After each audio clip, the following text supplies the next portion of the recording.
que quelqu'un qui a la formation, qui a les compétences dans ce domaine-là, il est en avance sur les autres. Et ce que nous souhaitons, c'est que vous puissiez, d'une façon ou d'une autre, utiliser ces compétences pour pouvoir vous installer. La première composante, c'est qu'on a fait des panels au lancement du projet le 18 novembre passé. La deuxième composante, c'est qu'on va aujourd'hui et demain vous parler de comment on fait le CV et les préparations aux interviews. Voici comment procéder en 3 étapes clés.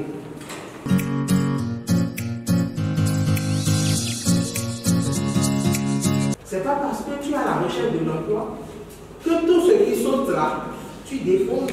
Quand on dit CV, sans expérience, il n'y aurait pas réellement un CV. Qu'est-ce que tu aimes faire?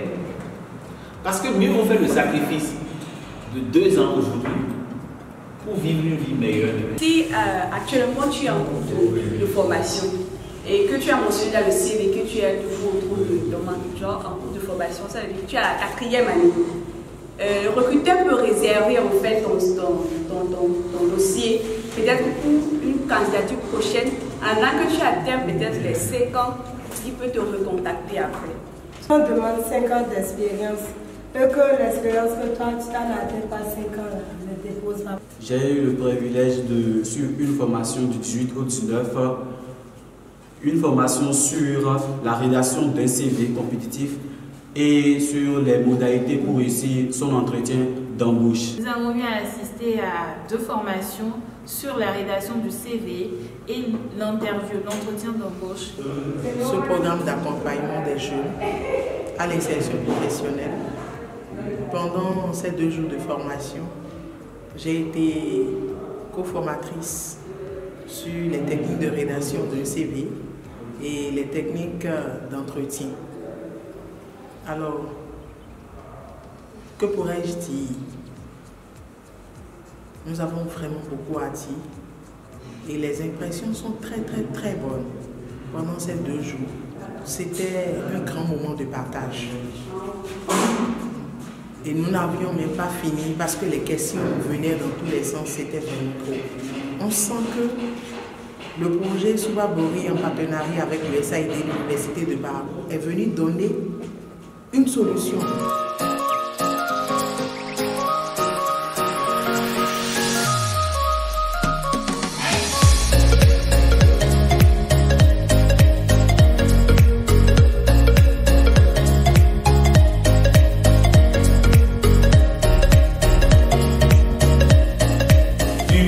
Comment il faut présenter son CV.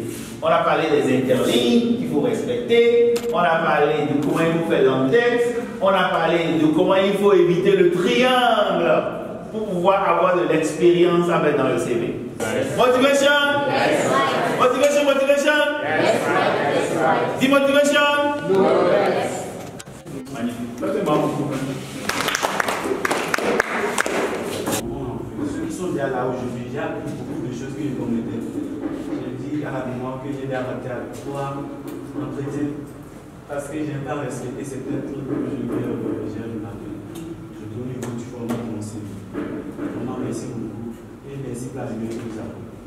J'ai toujours envie d'être contact des projets, des organisations, mais je vois que c'est pourquoi quand j'ai vu l'offre là, j'ai vu que c'est une opportunité que je voulais saisir. Et aussi, quand on a commencé hier, j'ai déjà constaté que j'ai déjà eu des changements. Parce que malgré ma formation, déjà en cabinet, je trouve des gens, des hommes qui demandent 2 ans d'expérience, mais j'ai déjà au moins 3 ans maintenant, et 1 dans un cabinet.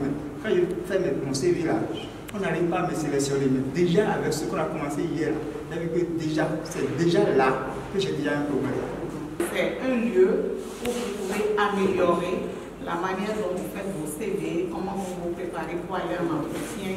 Et si jamais on vous met en stage quelque part, quelle attitude avoir pour que si vous êtes 7 à aller dans le stage et qu'on veut 2 personnes, vous soyez le premier à être retenu. Par rapport à la formation, ce que j'ai retenu et les erreurs, par exemple, la dernière fois, j'ai postulé pour un emploi et sur mon CV, au niveau de référence, on a parlé de référence, je n'ai pas bien compris.